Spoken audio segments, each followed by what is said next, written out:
signing of the year.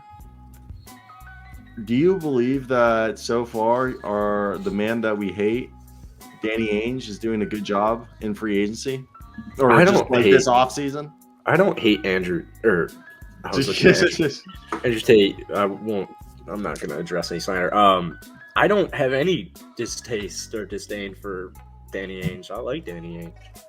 He's doing a great job. So this is a guy who really entices me, man. He has plenty of experience. He has really good size. Rookie of the year? Are they gonna play him enough? He's 26. Yeah, he's gonna be a starter. They're paying him. They said they signed him because he was the best free agent available. I like that a lot. Yeah, they I said really like that a lot. Danny Ainge, when asked why they signed Simone Fontecchio with other free agents out there, they're like, we thought he was the best free agent available. That is cool. Yeah. And he's been dropping, basically averaging like 22 a night for the international team so far. Yeah, another good game today. So I personally think Simone Fontecchio for the Utah Jazz is going to be a guy that I honestly think dark horse for the Rookie of the Year running. And I know that's just like me being kind of ostentatious, but like, look, when you're looking at a guy like Simone Fontecchio, who, first off, I just found like the best little picture that I am going to switch right now because it's so much better than what we have up. 1 second. Ready? This is a way better picture. Booyah. Look at this picture. Him in a Utah Jazz jersey. So Simone Fontecchio. So Simone Fontecchio, he's a guy who's played for 1, 2, 3, 4, 5, 6. Now Utah will be 7th team. He's won the Italian Cup, okay, in 2016. Won the Super Cup three years in a row. Was an all-star in the Italian basketball, I think, in 2014, okay, when he was just a youngling. And the thing is, this is a guy that I told you yesterday, literally. Simone Fontecchio is a small forward who can play power forward, but he was actually a guy who played shooting guard growing up. So he's developed a solid all-around game and is very active off ball, constantly in motion. And obviously, yes, he is more of a threat outside of the paint as he has this, a good three-point shot. Yes, he's been inconsistent, but over the last few years, he's been way more consistent there. And he's never going to be an inside player due to the lack of upper body strength, but he is quite athletic. He's like a guy who's athletic. He runs the lanes well, and he's a guy who can get past his defender. And he's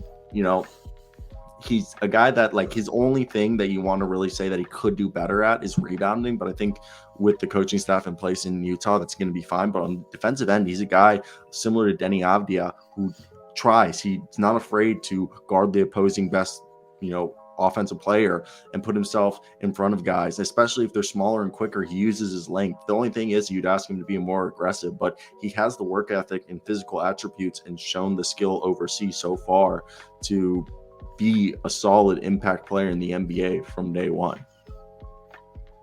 I love it, man. I love that. I think what a steal, dude. I actually don't think anybody knows who he is. Do Jazz fans know who he is yet? Jazz fans probably do know who he is, but the NBA is about to have a rude awakening to Simone Fontecchio, who's a guy that I honestly do believe is going to have a huge year. And this past season, what did we talk about? Yeah, he averaged 12 points a night, okay, 43% basically from three.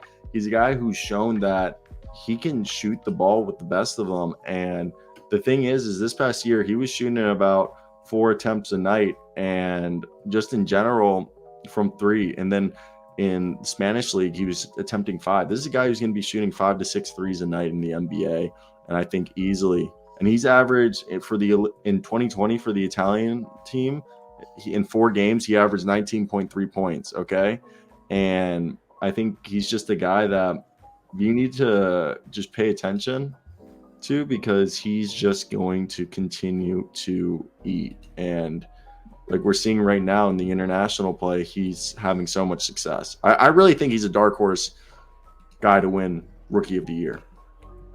I like that a lot. I think my take here is going to be first team all rookie. Oh, I think guaranteed. guaranteed first team all rookie. If you can do a prop bet, place it right now. This really reminds me actually a lot of when Jae'Sean Tate came into the league, but Fontecchio seems more rounded already. He's older He's too. a little bit older. He's only like 2 years older than Tate, but or when he first came into the league. Jae'Sean Tate made all rookie first team, and like no one really knew him except for Houston Rocket fans, especially heading into the season. I remember scouting him. It was my first off season, or it was my first time. It's like the first month or two I was covering the Rockets, and I remember they signed Jae'Sean Tate, and I like start looking into some film. I'm like, whoa, hold up. There's nothing crazy statistically that you're seeing overseas, and that's kind of like the trend almost overseas. You know, they're not blowing up the stat sheet. It's more team-oriented basketball, and so great move. Danny Ainge knows what he's doing, and that's something I really learned this year in the draft, especially in I've talked to a lot of like big, good NBA minds, and they say the same thing. Like a lot of these GMs like have no idea what they are doing, especially when it comes to drafting. And so I think Danny Ainge got himself a steal here. No, I agree. And the thing is I'm obviously going to be biased because he's from my hometown in Italy, in Pescara. So, you know, like gonna love it. But like, guy's 6'9", 220 basically.